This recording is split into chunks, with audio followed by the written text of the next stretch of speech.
यही है तमन्ना दिखा दे इलाही हम सबको मदीना। जरा जोर से कहिए आमीन।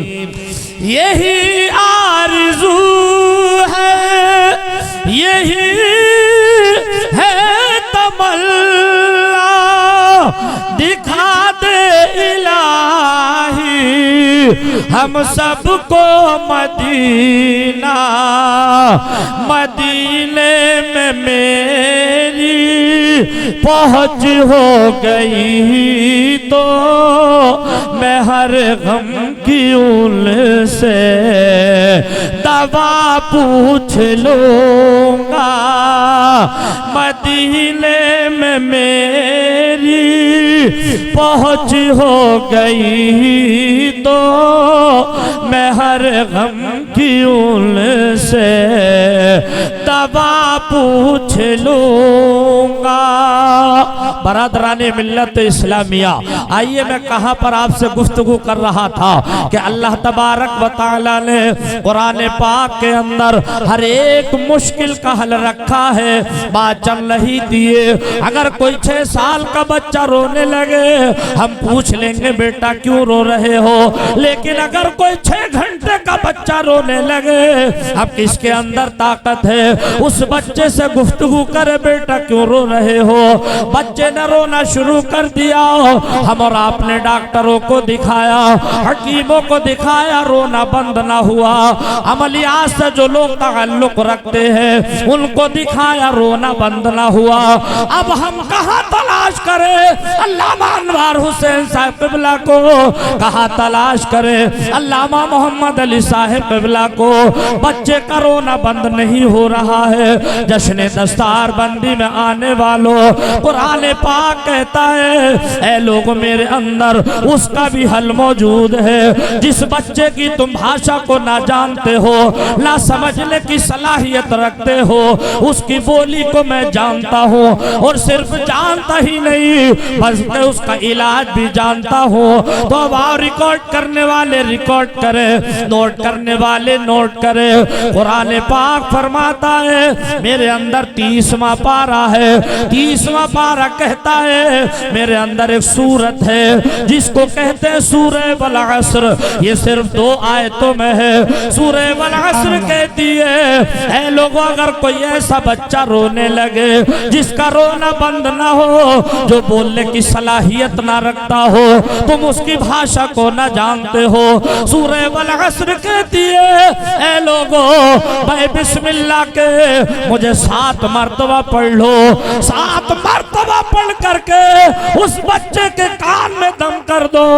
7 मरतबा पढ़ना तो तुम्हारा काम है और फिर बच्चे को सुकून से सुलाना रात भर फिर मेरा काम है। नारे तकबीर, नारे रिसालत, मसलके आला हजरत, जश्न दस्तार बंदी, उलमाए अहले सुन्नत, नारे तकबीर। सुभान अल्लाह, सुभान अल्लाह। भी पढ़ सकता है, हाफिज तो पढ़ता ही है। सूरह वल असर ने आपका मसला हल कर दिया। 7 मरतबा पढ़ दो, पढ़ना तुम्हारा काम है, सुकून से सुलाना सूरह वल असर का काम है। लेकिन प्यारे हमने अपना वक्त मोबाइल देखने में जाया कर दिया, खत्म कर दिया, फेसबुक में खत्म कर दिया, कुरान पाक को बाले ताक कर दिया। यह हुफ़ाज़े किराम जिनके आप चेहरों की ज़ियारत कर रहे हैं, आप अपने बच्चों को हाफिज कुरान बनाइए, क़ारी कुरान बनाइए, आलिम बाअमल बनाइए। इसलिए अगर आप कोई घर में गलत काम करोगे तो अज़ीज़ाने गिरामी पहले तो ये मसला सुन लो।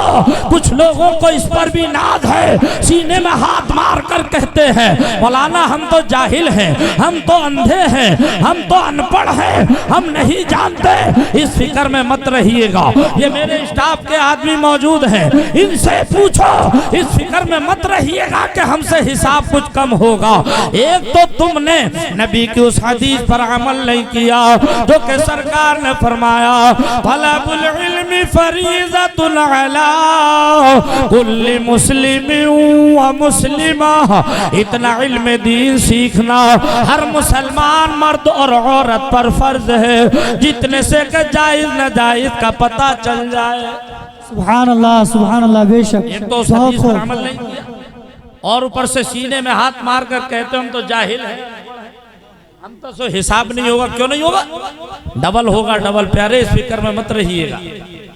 इस हदीस पर आपने अमल नहीं किया, ये फर्ज तर्क कर दिया। मुफ्ती बनना फर्ज नहीं, आलिम बनना फर्ज नहीं, लेकिन इतना इल्म दीन तो सीखना फर्ज है जितने से कि हलाल हराम का पता चल जाए, जायज नाजायज का पता चल जाए। इतना तो पता लगना चाहिए।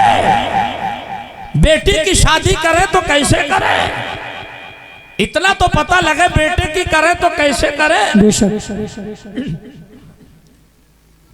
इल्म नहीं सीखा, ऊपर से इन उलमाए किराम का मजाक उड़ाना कुछ लोगों ने अपनी शान समझ रखा है। कलेजा मुंह को आता है जब हम कौम मुस्लिम का हाल देखते। एक हंगामे महशर हो तो बयान करो, हजार बातों का रह रह के ख्याल। अगर हमारे उलमाए किराम इसी बात को मसनद रसूल से बैठ करके बताए, अपने बच्चों को कारी बनाओ, आलिम बनाओ, हाफिज बनाओ, ताकि जब तुम शादियां करो किसी बदअकीदा के यहाँ रिश्ता ना करोगे। सुभान अल्लाह बेशक। किसी सुली के यहाँ रिश्ता ना करोगे। आजकल कुछ लोग इस पर इसका पीछा नहीं करते, इस पर ध्यान नहीं देते। अजीज़ाने मिल्लत इस्लामिया, आपको याद नहीं सुलह कुल्लियत वहाबियत के जीने की पहली सीढ़ी होती है। अल्लाह अकबर। सुलह कुल्लियत वहाबियत के जीने की पहली सीढ़ी। आपका बच्चा हाफिज कुरान है, अगर किसी सुली कुल्ली के यहाँ रिश्ता करोगे बेटा मना कर देगा। बदअकीदा के घर रिश्ता करोगे बेटा मना कर देगा। 5 लाख के रिश्ते की डिमांड रखोगे बच्चा मना कर देगा।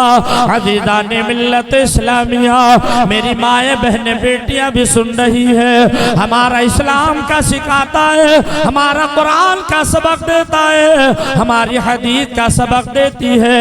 आइए थोड़ी सी पर बात करते चले, जरा तड़प कर बोलो सुभान अल्लाह। बरादराने मिल्लत इस्लामिया, आज हमारे भाई रिश्ता करते हैं, शादियां करते हैं, उन्हें ये खबर नहीं रिश्ता कहाँ से करे, शादी कहाँ से करे। अपने बच्चों को हाफिज कुरान बनाओ, कारी कुरान बनाओ, ताकि तुम्हें बताए अब शादी कैसी करोगे। अजीज़ाने गिरामी, वरना जानते हो तुम कैसी करते हो, हम जानते हैं। आपने अपनी बेटी को हाफिज कुरान तो बना लिया, कारी कुरान तो बना लिया, आलिमा बना लिया, लेकिन जब बेटी जवान होकर के आई है, आपके जहन में एक सवाल खड़ा हो गया। बेटी को ऐसी जगह दूंगा जहां होने वाला दामाद 50 एकड़ जमीन का मालिक हो, 20 एकड़ जमीन का मालिक हो, इसलिए दे रहे हो ताकि जिंदगी भर बेटी ऐश करे। अगर हमारे इन उलमाए किराम में से अगर कोई ये बता दे आपका बेटा जवान हो गया है, रिश्ता आ रहा है, होने वाला दामाद हाफिज कुरान होगा, कारी कुरान होगा, आपने कोई जवाब न दिया इसलिए कि इसी सोच में हो 10,000 की तनख्वाह में पूरा कहां से करेगा। 20 एकड़ जमीन पर आपको बड़ा नाज है, लेकिन जाकिर रामपुरी डंके की चोट पर कहता है एक तरफ 20 एकड़ जमीन का मालिक लेकर के आओ, एक तरफ ये हमारे आइम्मा मसाजिद में से किसी एक इमाम को खड़ा कर लो जिसकी सिर्फ 10,000 की 8,000 की तनख्वाह हो। मैं डंके की चोट पर कहता हूँ न इनके जैसा लिबास पहन सकता है, न इनके जैसा खाना खा सकता है। सुभान अल्लाह सुभान अल्लाह सुभान अल्लाह बेशक, बहुत खूब सुभान अल्लाह।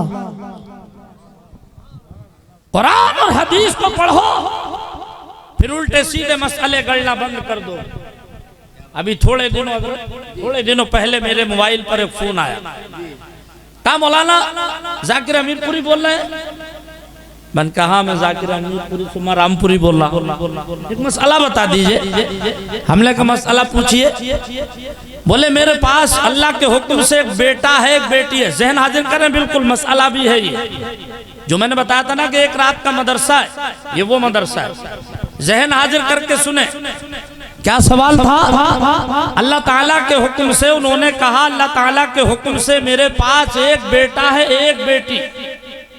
अब तीसरी मर्तबा बीवी को हमल है, हमल गिराने का कब तक हुक्म है? माअज़ल्लाह सुम्मा माअज़ल्लाह। अहले स्टेज की तवज्जो।